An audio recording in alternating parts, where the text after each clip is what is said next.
Wow, that's a lot of food you got there. Not all for me. Yeah, how many you got? What's your favorite part? So you get 4 pieces of pie. Not cooking. That tastes good. All that stuff.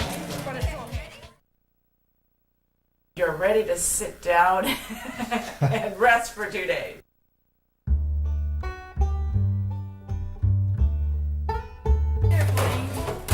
Bring me breakfast in the morning.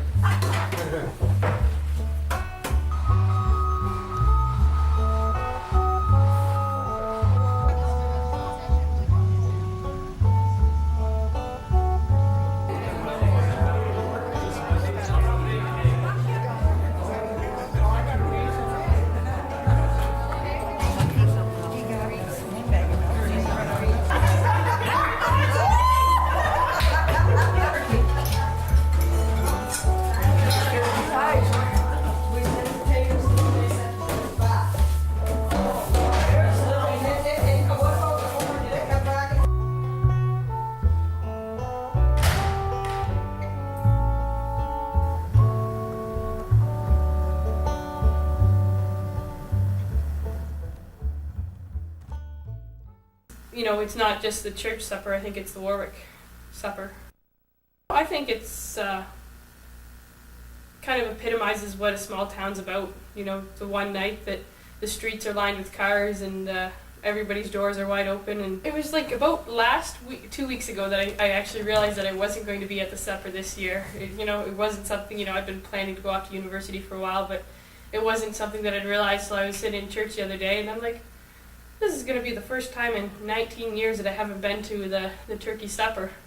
I think it's mainly the fellowship of bringing the entire community together to work on one thing that I'll miss the most. I mean, the food's great, but it's not really what the supper's all about at all. We have gone out into the community of Warwick and have asked people, if they can assist us, and we've always been grateful for all their help and never been turned down. So I think it's a camaraderie that you have,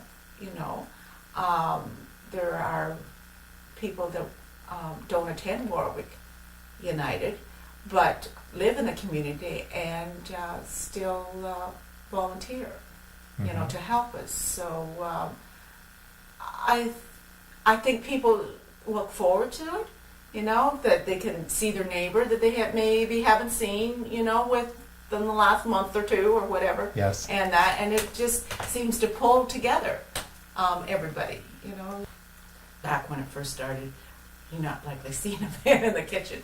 That, maybe I'm wrong, but I would presume that it was all done by the women. We are very grateful for those men that come after work. A lot of them work and don't get back to 5 o'clock, and at that hour, when you only have so much silverware, we are seeing more men in our kitchen, which we totally appreciate.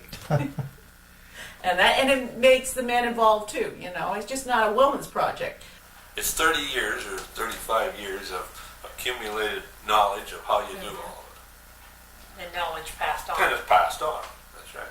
It's passed on from the Helen Andersons to the Gladyses, and Robbie Gladys was always there to you, and a dozen more. Like, it's just, that's the way it is. But it was Gladys that I relied on, and so did everybody else. At that time. Oh, And sure, I expected there- it was no. Florence, and before that, and maybe Helen Well, yeah. Anderson before that. Gladys and Nancy, they had a system down there. I learned that